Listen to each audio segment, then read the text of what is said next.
It's time to get educated on the craziness impacting K-12 classrooms and college campuses around the world. This is the Dr. Duke Show.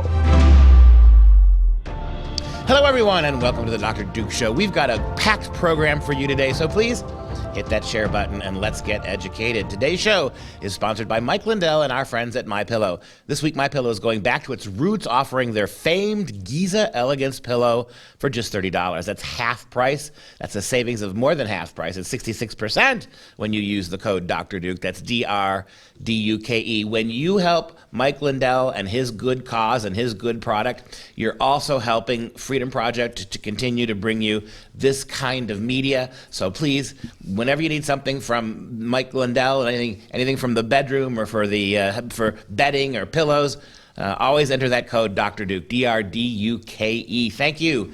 Today we start in Portland, Oregon, where the state's top-ranked children's hospital, in other words, doctors, is offering advice to parents on how to tuck their little boys' genitals under themselves so that they can pretend that they're girls. Now, whatever happened to the days when tucking meant taking your beloved child and putting him in bed and tucking him into the sheets and reading him a story, not one about Johnny's got two trans moms. Now, little boys are learning how to tuck themselves from doctors and nurses at hospitals. What do you think about that, Katie, on a Monday? This is happening at Dernbecker Children's Hospital.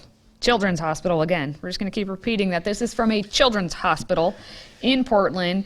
And hey, they're claiming to be the top-ranked children's hospital, and they have a gender clinic, and they're boasting about that. And so they put out this document called Safe Tucking, because we all need to know apparently how safe tucking is. What as you said, tucking your kids in to go to bed. What's this other kind of tucking? Well, it's moving the penis, testicles, or both out of the way. This makes the genital area look smoother and flatter. Tucking can reduce any concerns you have about your body. Oh, does it? Just any concerns you have about your body? Tucking's the way to go. How your clothes fit and how you feel safe. Wasn't it just 5 minutes ago, Katie, that we were talking about trying to make people feel good about their bodies, not by hiding or cutting things off, or the idea that now the way to actually become fully you is to remove or tuck or destroy. Yes, but you didn't let me get to the best part. Oh, all right. And then you can go get off sick about on the whole this. thing.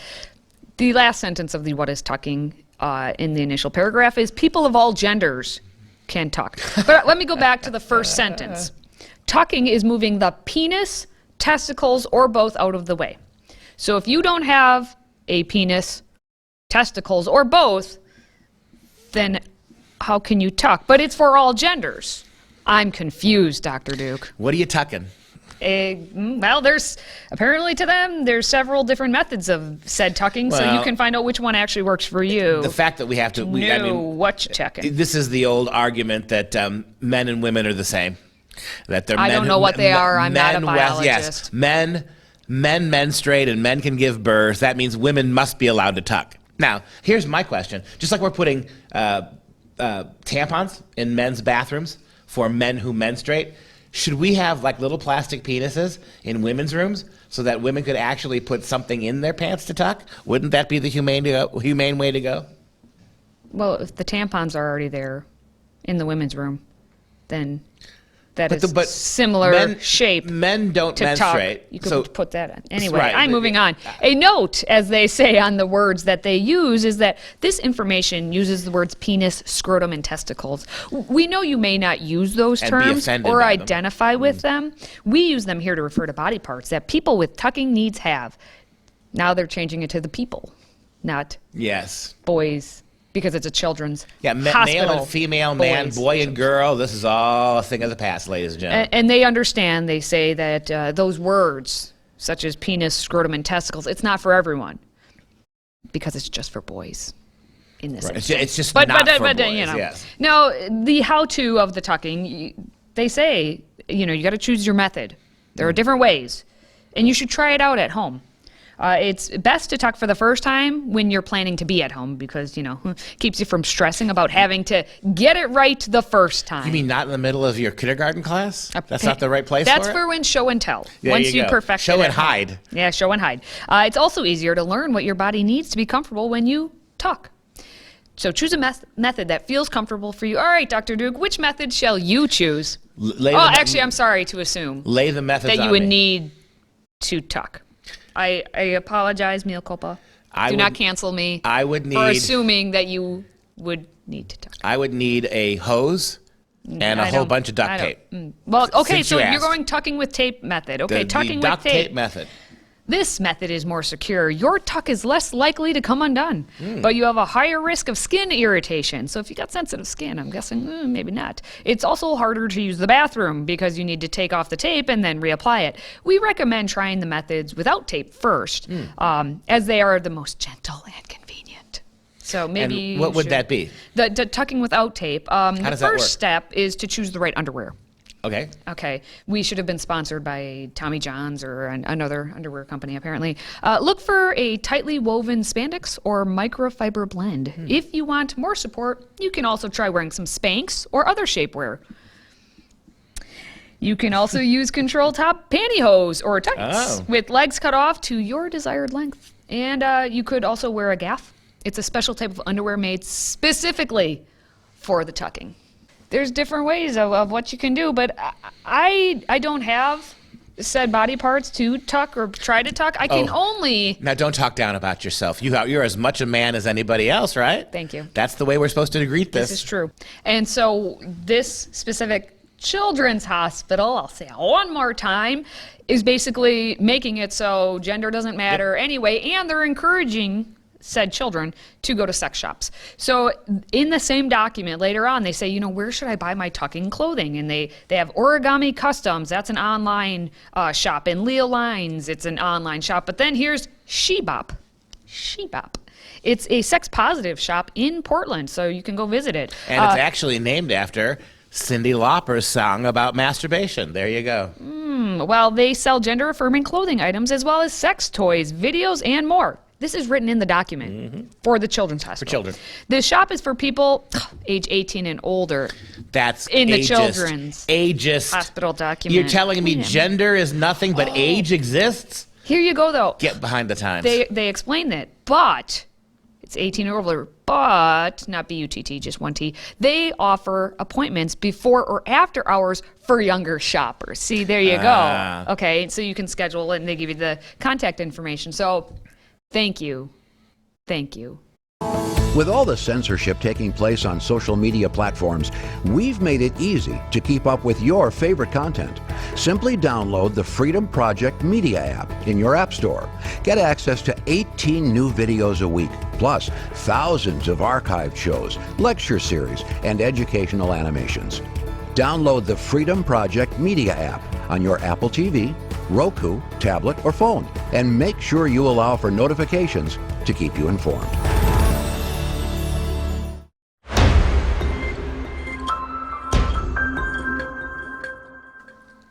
The Los Angeles Unified School District is known for many things, and not many of them are actually teaching related. So it really does come as no surprise when they're training their teachers in critical social justice gender ideology. It's like they're putting word soup per usual together. It's the word alphabet, but we can't probably say word alphabet because then I'm sure, that's racist or something. So they say the critical social justice gender ideology, and it's part of their addressing of when students or staff make an unacceptable error in words or actions that are against gender ideology. Now, one teacher participated in what this teacher called a cult retreat-like experience, this training in LA, and the teacher spoke with Parents Defending Education, saying that the trainers called for us to raise our hands if we could commit to using preferred pronouns and to stand up if we commit to using trans students' preferred names. Stand up or tuck? I'm confused. Yeah, they're standing up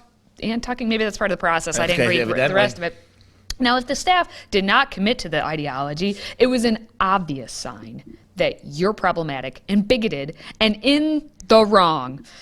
Okay, well, let's talk about what this training is. So, of course, they had a little slideshow. And in the slideshow, they say that gender identity is our innermost feelings of who we are as a woman, a man, both, and or neither.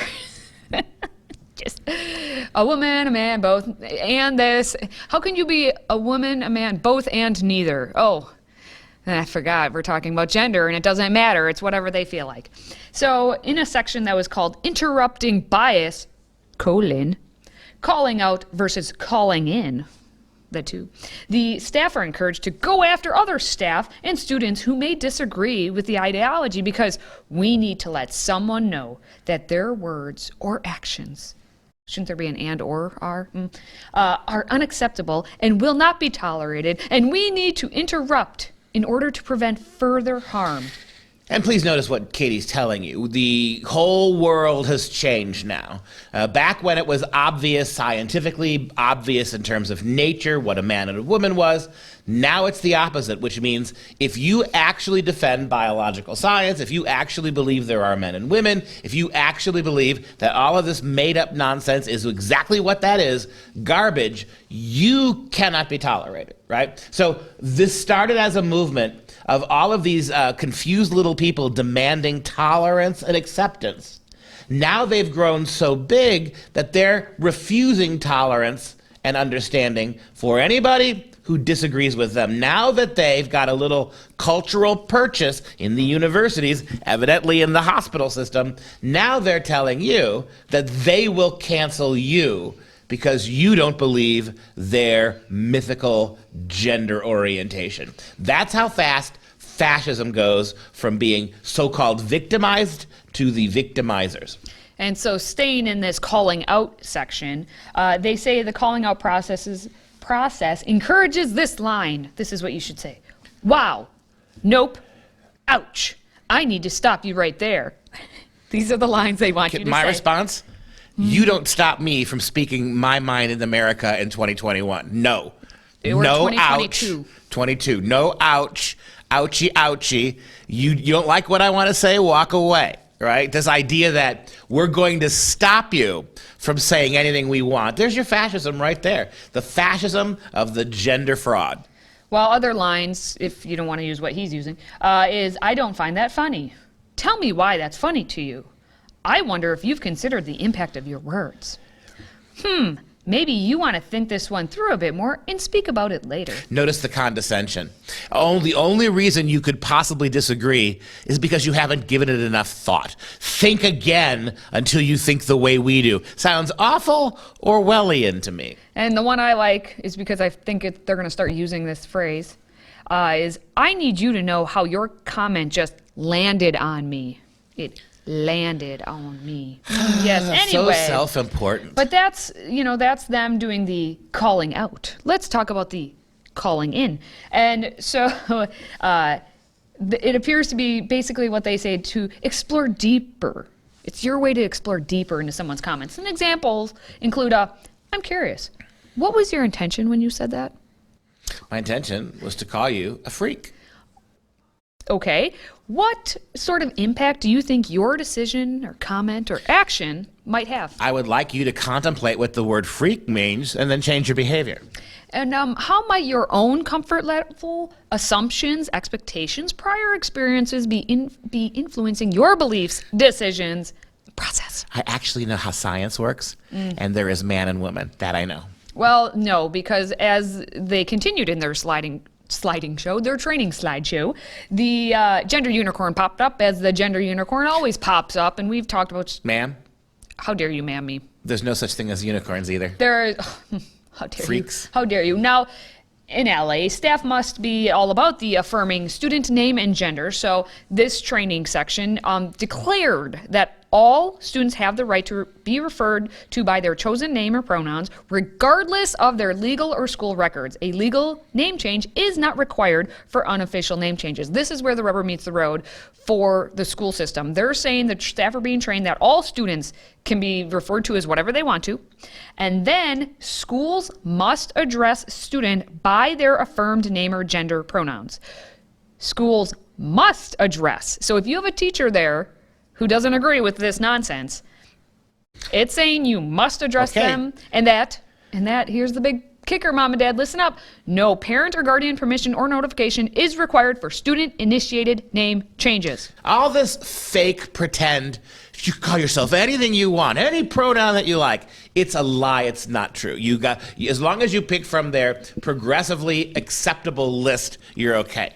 You don't really have the freedom, kids, to name yourself anything you want. Don't believe the lies. Today's show is sponsored by our friends at MyPillow. Save up to 66% on all items at MyPillow.com when you use the code Dr. Duke. That's DRDUKE. Support this show by supporting a great American company.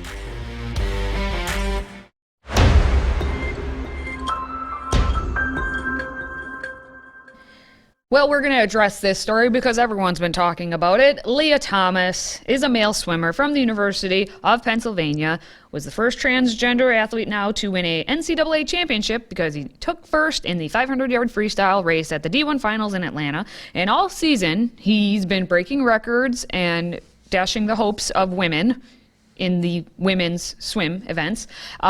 And he's taking their podium spots. But hey, that's okay because Sally Jenkins of the Washington Post said it's okay, as she says, I hate to tell you, but in a way, everyone is trans. Oh, there you go. Thank you, Jenkins. That's nice of you, hey, Sally. Can you go back to that picture real quick? Everybody's trans, right? Which one of these things is obviously posting a penis? Which one of those standing right there actually has a penis in their pants? Obviously, Leah doesn't tuck. All right. Well, as Sally Jenkins wrote, all of us in life's competitive arena are on the way to becoming someone profoundly different than we were.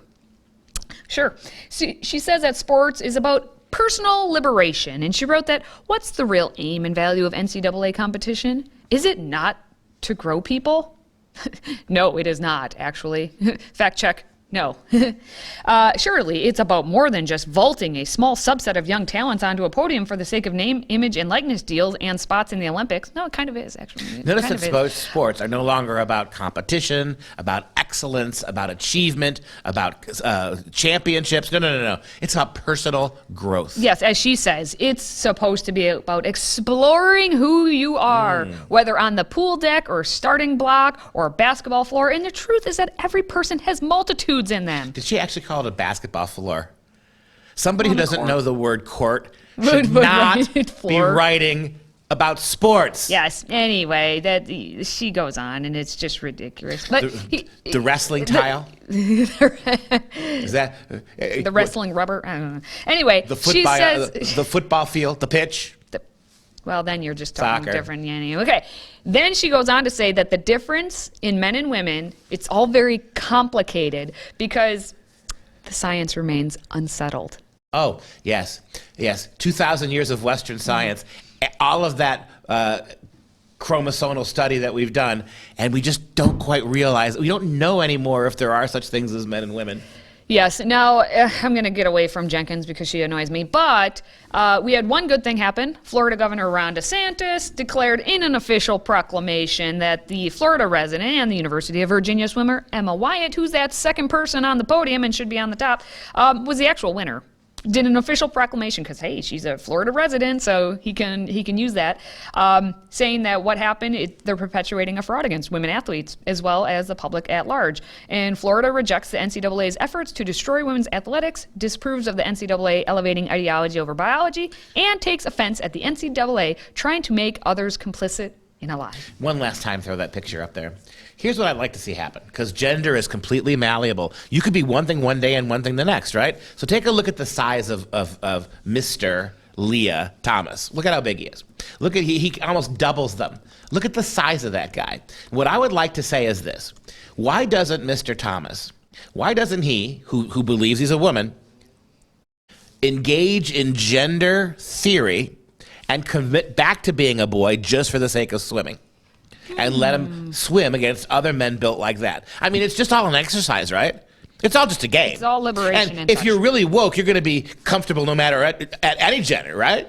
So why not just play a man and swim against the men as a woman? Well, I'm sure our friend Sally Jenkins, I have to bring her back one more time, would agree with that. Now, this is the best line from her entire diatribe. She wrote, "There is no normal. There's common, there's typical, but there's no normal." Now, English professor who knows some language, you say the word normal. What's maybe a synonym for the word normal? Let's check the dictionary. What shall does the we? dictionary tell You know us? what? But it's a dictionary. Maybe Ooh, we got good it point. right there. You got a problem in gender. According to the dictionary, similar words include. Yeah, I see. I'm reading the word common. I'm seeing conforming to a standard. And then I'm seeing the other word is typical. I also see that in there. But there is no normal. Okay. That which is I'm expected. confused as they are. Be careful, I'll though. put it that The more way. we say that, the more the dictionaries now rush to rewrite all the definitions. All right, when we come back, Dave Fiorazzo is joining us for a new segment we're debuting called Before We Go. So stay tuned.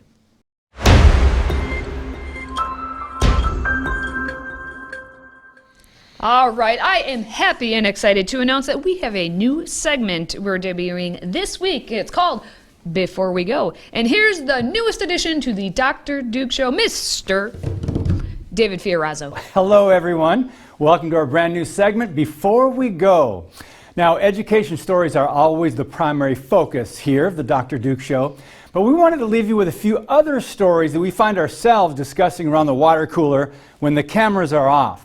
Now, let's start in our nation's capital, where the Senate confirmation hearings for Supreme Court nominee Ketanji Brown Jackson have led to some troubling insight. Watch how Judge Jackson is asked by Marsha Blackburn, Republican Congresswoman from Tennessee, to simply define the word woman. Check this out. Can you provide a definition for the word woman? Can I provide a definition? No, Yeah. I can't. You can't? Not in Okay. this context. So you I'm not a believe the meaning biologist. of the word woman is so unclear and controversial that you can't give me a definition? Senator, in my work as a judge, what I do is I address disputes. If there's a dispute about a definition, people make arguments, and I look at the All right. law and I decide. So I'm not. The fact that you can't give me a straight answer about something as fundamental as what a woman is underscores the dangers of the kind of progressive education that we are hearing about. Adult female human. Okay, so that settles it. But anyway, scary stuff from a future Supreme Court justice. Now, staying in with our theme here of woman, several prominent names in conservative circles are now facing the wrath of Twitter after USA Today named Biden's Assistant Secretary of Health at the Department of Health and Human Services one of their Women of the Year. Now, I would tell you why, but in fear of getting banned ourselves, we're going to simply cite the tweet that got popular conservative commentator Charlie Kirk suspended. Quote, Richard Levine spent 54 years of his life as a man. He had a wife and family. He transitioned to being a woman in 2011. Joe Biden appointed Levine to be a 4-star admiral, and now USA Today has named Rachel Levine as a Woman of the Year. Where are the feminists? So here we are. Now we live in a world where actually stating facts and truth is wrong because it might hurt people's feelings. By the way, the satirical site Babylon Bee and its editor-in-chief Kyle Mann also shared the same fate as Charlie Kirk. Finally, I want to wrap up this segment with the perfect bookend. Conservative commentator Matt Walsh and the Daily Wire are set to release a brand new documentary that attempts to answer the question apparently wreaking havoc in our brain-dead society. What is a woman? Well, let's find out together. Check it out. I have traveled all over the world for the past year asking one simple question. What is a woman?